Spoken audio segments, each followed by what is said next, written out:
अपने गिरेबान में झांक के देख सकते हैं किसके पहले क्या विकास हुआ, अब क्या विकास हुआ है। लाखों के पीछे वर्तमान समय में एक जाति, एक वर्ग विशेष को टारगेट किया जा रहा है।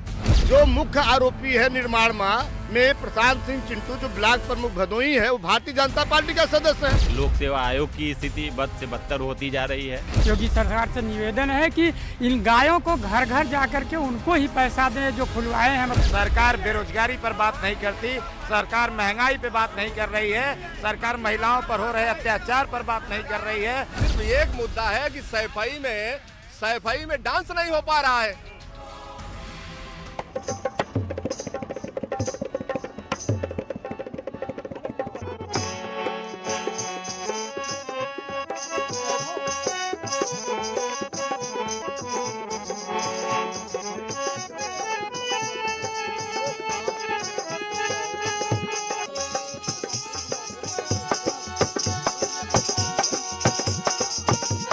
नमस्कार, आपका बहुत बहुत स्वागत है हमारे खास चुनावी पेशकश वोटर गंगा किनारे वाला में। और आज हम हैं कालीन नगरी के नाम से मशहूर भदोही जिले में। जो यहाँ की पहचान है, कालीन यहाँ की पहचान है। यहाँ से कालीन जो है विदेशों को जाता है, 6 करोड़ से ज़्यादा का यहाँ से कारोबार होता है। और इसके साथ ही साथ पूरे देश में इसकी अलग पहचान भी है। इसके साथ ही साथ यहाँ पर सीता समाहित स्थल है, सीतामढ़ी, जो कि दर्शनीय स्थल है।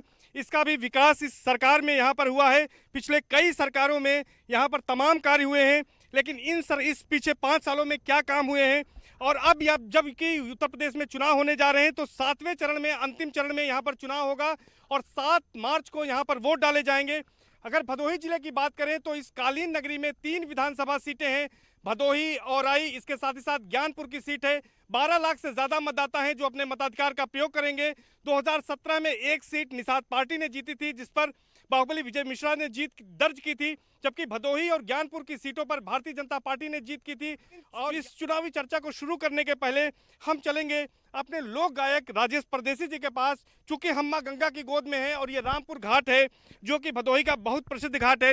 राजेश जी, सबसे पहले आपसे जो है शुरू करेंगे। और माँ गंगा की गोद में है तो कुछ न कुछ माँ गंगा पर हो जाए और किस तरह से गंगा जी की स्तुति करेंगे ताकि हम कार्यक्रम को शुरू कर सकें। जी, बहुत बहुत धन्यवाद न्यूज़ 18 देखने वाले सभी दर्शकों का। मैं राजेश परदेसी, लोक गायक, उत्तर प्रदेश भदोही जनपद से। जाहिर सी बात है कि गंगा की गोदी में बैठ के बात हो रही है, तो शुरुआत गंगा मैया के गीत से। हर पावन गंगा मैया के देखा निर्मल जल धारावा, लागती सबही के प्यारावा, लागती सबही के प्यारावा। पावन गंगा मैया के देखा निर्मल जल धारावा, लागती सबही के प्यारावा, सबही के लागत प्यारावा, सबही के लागत प्यारावा। परदेसी जी, आपने बिल्कुल रंग जमा दिया, लेकिन क्या यहाँ के मुद्दे हैं, क्या समस्याएं हैं? चूंकि हमारे यहाँ पर जो साथी हैं न्यूज़ चैनल के दिनेश पटेल जी, हम उनके पास चलेंगे। देखिए, 1994 में इस ज़िले का सृजन हुआ था और 1994 से लेकर अभी तक अगर देखा जाए तो ऐसा नहीं है बहुत काम हुए हैं, लेकिन जो दरकार इस ज़िले को थी वो काम अभी भी बचे हुए हैं। हम लोग इस समय रामपुर गंगा घाट पर हैं। आप देख सकते हैं पीपा पुल के सहारे लोग यहाँ से गंगा पार कर रहे हैं। जब ये गंगा का जल स्तर बढ़ता है तो ये पीपा पुल भी बंद हो जाता है। तो लोगों की मांग है। कहाँ को जोड़ता है ये पुल? ये मिर्ज़ापुर ज़िले को जोड़ता है और ये मध्य प्रदेश तक जोड़ता है। उसके बाद कालीन नगरी के नाम से ये ज़िला जाना जाता है। 6000 करोड़ से ज़्यादा का यहाँ से एक्सपोर्ट होता है और लाखों बुनकरों की जो आजीविका है इसी कालीन उद्योग से चलती है। लेकिन बुनकरों के लिए अभी भी ठोस योजनाओं की ज़रूरत है। बुनकरों का इस बीच बड़े पैमाने से यहाँ से पलायन हुआ है। तो इंडस्ट्री से जुड़े लोगों की मांग है कि यहाँ बुनकरों की नई पौध तैयार हो, इसके लिए वीविंग सेंटर खोले जाएं और तमाम जो योजनाएं हैं बुनकरों के लिए बनाई जाएं। और हम अब तमाम जो हमारे दिग्गज मेहमान हैं उनके पास चलते हैं। सबसे पहले हम सत्ताधारी दल भारतीय जनता पार्टी के पास चलते हैं, क्योंकि वो सत्ता में है तो जवाबदेही उनकी है। और उनसे ही जानेंगे कि आखिर 5 सालों में उन्होंने क्या किया। अब वो जनता के बीच जा रहे हैं तो जनता सवाल आखिर पूछेगी। भैया, जनता तो सवाल आप ही से पूछेगी। और 5 साल में आपने क्या किया, आप बताइए। 5 सालों में जैसे अब कोरोना महामारी में जो भी भयावह स्थिति हुई है, इसमें हमारी पार्टी ने सबके लिए अनाज वितरण, तमाम प्रकार की ऐसी व्यवस्थाएं, चाहे वो वैक्सीन रही हो, आज पूरे देश में जो है वैक्सीन फ्री में लगा हुआ है सभी को। हमारा पूरे विश्व में भारत का एक अलग ही पहचान रही है। तो बहुत ऐसे काम हुए हैं जो माननीय योगी जी और माननीय मोदी जी के नेतृत्व में काम यहाँ हुआ है। सबसे बड़ा तो ये था कि हर जिले में गुंडा बैठाए थे। हर कोई ऐसा जिला बाकी नहीं था पूरे प्रदेश में समाजवादी गुंडा बैठा न रहा हो। वो कब्जा किया था पूरा प्रदेश। मैं मंच से जब 2017 में पब्लिक के बीच गया वोट मांगने के लिए, उनसे मैंने कहा कि मैं 3 वादा आपसे सिर्फ करता हूं कि अगर 2017 में भारतीय जनता पार्टी की सरकार बनती है तो या तो गुंडा प्रदेश छोड़ देंगे, या तो गुंडा जेल के अंदर रहेंगे, या तो गुंडा को या तो बुलडोजर चलेगा, नहीं बुलडोजर से काम चलेगा तो गाड़ी कब पलट जाएगी ये कभी आपको मालूम नहीं पड़ेगा। इसी पर वोट मांग रहे हैं, इस पे वोट मांग रहे हैं, उसके बाद साथ साथ विकास पे वोट मांग रहे हैं। बालू से लेकर हर चीजों में उन्होंने कब्जा कर रखा था, एक तरह से पूरे जनपद को अपने चंगुल में जकड़ रखा था। अब इस बार हमारी कोशिश होगी कि डेवलपमेंट जो हमने राष्ट्रीय प्रांत स्तर पर किया है, अब हमारी कोशिश होगी कि ज्ञानपुर कॉन्स्टिट्यूंसी में माफिया राज का खात्मा करेंगे। यहाँ पे भारतीय जनता पार्टी 2017 से अब तक वर्क कर रही है और अच्छे कार्य कर रहे हैं। और बाकी लोग जो विपक्षी हैं, इसके पहले भी सपा थी, इसके पहले भी बसपा थी, वो अपने गिरेबान में झांक के दे सकते हैं किसके पहले क्या विकास हुआ, अब क्या विकास हुआ है। बहुत काम हुआ है। आपका कहना है कि माफियाओं के खिलाफ कार्रवाई हुई है, माफिया राज का खात्मा किया है। आप बहुजन समाजवादी पार्टी से हैं, हालांकि 2017 में कोई सीट आपके पास नहीं थी। क्या उम्मीद है 3 सीटों पर, जब यहाँ पर जिले की 3 सीटों पर चुनाव होगा तो क्या रहेगा? मैं राजेश मिश्रा, बहुजन समाज पार्टी से। बहुजन समाज पार्टी की जब उत्तर प्रदेश में सरकार थी, कानून व्यवस्था की स्थिति आप सबको भली भांति अवगत है, सुदृढ़ थी। रही भदोही जनपद की बात, यही माफिया जो ज्ञानपुर विधानसभा का विधायक है सलाखों के पीछे था। कानूनी व्यवस्था यहाँ पूरी व्यवस्थित थी। अभी भी तो सलाखों के पीछे। देखिए, सलाखों के पीछे वर्तमान समय में एक जाति, एक वर्ग विशेष को टारगेट किया जा रहा है माफिया दमन के नाम पर। अगर देखा जाए तो क्षत्रिय वर्ग के जितने माफिया हैं सब आज सलाखों के बाहर हैं। मैं नाम नहीं गिनाना चाहता हूँ, चाहे वो जौनपुर के माफिया हों, चाहे वो बनारस के माफिया हों।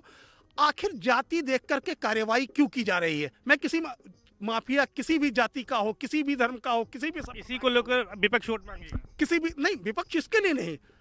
हम विकास के मुद्दे पर जाएंगे। भारतीय जनता पार्टी ने जो विकास का खोखला दावा किया था, डबल इंजन की सरकार की बात की थी, आज 5 साल का शासनकाल बीत गया है। केंद्र में भी इनकी सरकार है, प्रदेश में भी इनकी सरकार है। जनपद में विकास के नाम पे एक भी कार्य नहीं किया गया। मैं 1 मिनट का आपका समय लूंगा। मुख्यमंत्री बनते समय माननीय मुख्यमंत्री जी ने कहा था 90 दिन के अंदर प्रदेश की सड़कें गड्ढा मुक्त हो जाएंगी। आप जिन सड़कों से होकर के आए हैं, क्या वो सड़कें आपको गड्ढा मुक्त दिखी? शायद कहीं नहीं दिखी। मैं ओम प्रकाश यादव, समाजवादी पार्टी से। 5 साल में भारतीय जनता पार्टी ने पूरे प्रदेश में कोई काम नहीं किया है, सिर्फ झूठ बोलने के सिवा इनके पास कोई भारतीय जनता पार्टी के पास काम ही नहीं है। विकास के नाम पर ये शून्य है। और जनपद में मैं भारतीय जनता पार्टी के अपने मित्रों से सवाल करना चाहता हूं कि जनपद का एक भी काम ये बता दे, कोई एक नई सड़क बता दे जहां इन्होंने सड़क बनवाने का काम किया। और रहा समाजवादी पार्टी, माफिया से तो कह रहे हैं कि भयमुक्त कर दिया। कोई माफिया भयमुक्त नहीं हुआ है, न तो इनके राज में कोई माफिया कहीं गया हुआ है। इनके जो माफिया है वो दूध के धोए हुए हैं। और जो दूसरी पार्टी के हैं राजनीतिक प्रतिद्वंदता, बस इन्होंने एक काम किया है कि हाँ, ब्राह्मणों की हत्या बहुत तेजी से कराने का काम किया है और ब्राह्मण को हत्यारा बता के ब्राह्मणों को सलाखों के पीछे डालने का काम जो इन्होंने किया है। अच्छा, आप बताइए कि क्या कितना इनके दावे में कितनी सच्चाई है? महबूद खान, पूर्व जिला अध्यक्ष कांग्रेस कमेटी भदोही। देखिए, जिस प्रकार से भारतीय जनता पार्टी के लोग उत्तर प्रदेश में सुशासन के नाम पे आए थे, वो सीधा सीधा है कि सुशासन एक जाति वर्ग विशेष पे टिकी रही। भदोही जनपद का विकास अगर देखा जाए तो कांग्रेस पार्टी ने किया था। वो चीनी मिल के नाम पे, इंदिरा उलियन मिल के नाम पे, गोपीगंज कंबल कारखाना के नाम पे भदोही जनपद का एकमात्र राजकीय महाविद्यालय है जिसको कांग्रेस ने स्थापित किया था। विकास तो कांग्रेस ने दिया था, विकास और सुशासन कांग्रेस की देन है। ये तो नफरत की राजनीति करते हैं और नफरत के बीज बो करके सत्ता पे काबिज हैं। और उत्तर प्रदेश में जिस प्रकार से कह रहे हैं कि हमने अनाज बांटा, अरे 1952 से जब 1947 में जब देश आज़ाद हुआ, 52 में जब सरकार बनी, तब से देश को अनाज का वितरण हो रहा था। कभी कांग्रेस पार्टी ने अनाज को लेकर के गरीबों का ह्रास नहीं उठाया। इन्होंने तो मजाक उड़ाया है। मजाक उड़ाया आपका आरोप है। बताइए भैया कि क्या लग रहा है, जनता का क्या मूड है?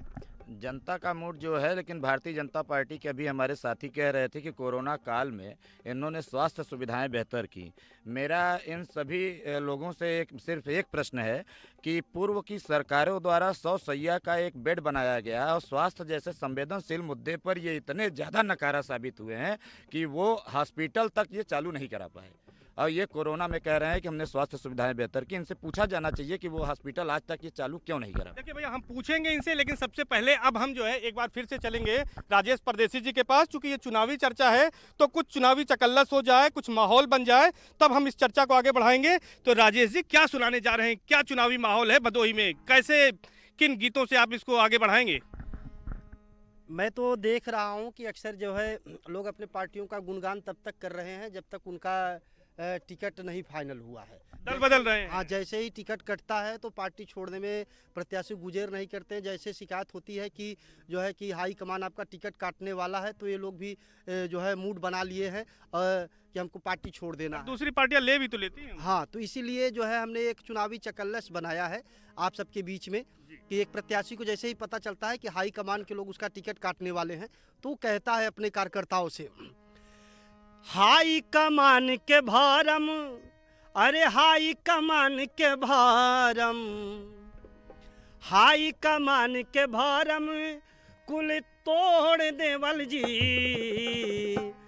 टिकटवा नहीं मिलता पार्टी छोड़ देवल जी, टिकटवा नहीं मिलता पार्टी छोड़ देवल जी, हाई कमान के भारम कुल तोड़ देवल जी, हाई कमान के भारम कुल तोड़ देवल जी, टिकटवा नहीं मिलता पार्टी छोड़ देवल जी। धन्यवाद राजेश जी ने। आज का जो दौर है, जो समय है, जिस तरह से नेतागण टिकट न मिलने पर पार्टी छोड़ रहे हैं, उस पर बिल्कुल सटीक तंग तौर से जो है एक व्यंग भी किया है। दिनेश जी, क्या प्रमुख समस्याएं इस जिले की हैं जिसको इस बार चुनाव में सभी राजनीतिक दलों ने करीब करीब मुद्दा बना रखा है? देखिए, भदोही जो ज़िला है ये पूरे विश्व में कालीन के कारोबार के लिए जाना जाता है। सपा सरकार में यहाँ भदोही में कारपेट एक्सपो मार्ट का निर्माण किया गया था, जिसका संचालन अभी तक शुरू नहीं हो सका है। आपने चीनी मिल की बात की, बहुत बड़ी ये चीनी मिल थी। भदोही सहित आसपास के कई ज़िलों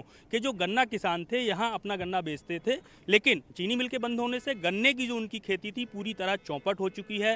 रामपुर गंगा घाट पर पीपा पुल से अभी लोग आ जा रहे हैं, यहाँ पक्के पुल की लोगों के द्वारा मांग की जा रही है। और एक सबसे बड़ी जो समस्या है वो स्वास्थ्य को लेकर है। यहाँ जो बसपा शासनकाल में जिला अस्पताल की स्वीकृति मिली थी और अभी तक वो जिला अस्पताल चालू नहीं हो सका है। देखिए, हमारे साथी बता रहे हैं कि तमाम समस्याएं हैं, इसको लेकर क्या किया है आपकी पार्टी ने? आपके साथी ने तो सही बताया कि बहुजन समाज पार्टी के समय में वो बन रहा था 100 शैय्या का अस्पताल, तो उसका भी वो घोटाला कर गए। जो भी पैसा आया था यहाँ भदोही में उस अस्पताल लगने के लिए वो भी बेच खाए। और समाजवादी की भी बात आपके साथी ने बताया कि जो कालीन के लिए मार्क्सवाद आया था वो भी सपा के सरकार में आया था, उसको भी ये बेच खाए। ये समाजवादी और बहुजन समाजवादी पार्टी के लोग जो बुआ बबुआ का खेल चलाया 2002 से लेकर के 2017 तक, इन्होंने प्रदेश को एकदम लूट के कर भ्रष्टाचार में लिप्त थे और आज मायूस किस लिए हैं। और इनका कोई मुद्दा नहीं है, इनका सिर्फ एक ही मुद्दा है, इनका सिर्फ एक मुद्दा है कि सैफई में डांस नहीं हो पा रहा है। इन्होंने केवल सिर्फ 5 साल में 5 जिले को इन्होंने बिजली दिया और सैफई में अरे लूट लिया भैया, लूट लिया, कह रहे लूट लिया। स्वास्थ्य विभाग की बात करते हैं। जो मुख्य आरोपी है निर्माण में प्रशांत सिंह चिंटू, जो ब्लॉक प्रमुख भदोही है, वो भारतीय जनता पार्टी का सदस्य है। आज भी प्रशांत सिंह चिंटू भारतीय जनता पार्टी के सदस्य है, जो उस अस्पताल को बनवाने का काम कर रहे थे।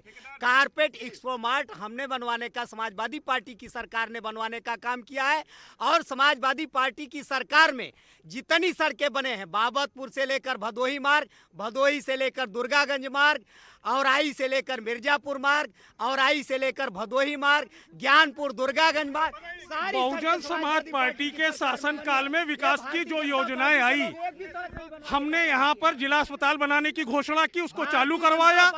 औराई में ट्रामा सेंटर बनवाने की घोषणा की, उसको चालू करवाया। ज्ञानपुर मुख्यालय पे हमने बस अड्डा बनवाने की घोषणा की, उसको चालू करवाया। भारतीय जनता पार्टी के दुर्भाग्य बस जनपद का दुर्भाग्य रहा कि बहुजन समाज पार्टी की यहाँ सरकार नहीं रही, आप भी गंगा जिस कारण ये सारी योजनाएं अधूरी रही। अरे 5 साल में भैया गंगा में पानी बहुत बह गया है। क्या जो है 80-20 की ही बात होगी कि विकास भी होगा? नहीं, विकास हो रहा है। अभी जो इन लोगों ने कहा है कि सपा सरकार में वो लोग शिलान्यास करते थे, हमारी सरकार जो है काम करके शिलान्यास कर रही है। दूसरी चीज, इनके सरकार में जो है यही पीपा पुल था, यहाँ लूटने का काम किया जा रहा था, तमाम सरकारी वहाँ भी लूटा जा रहा था।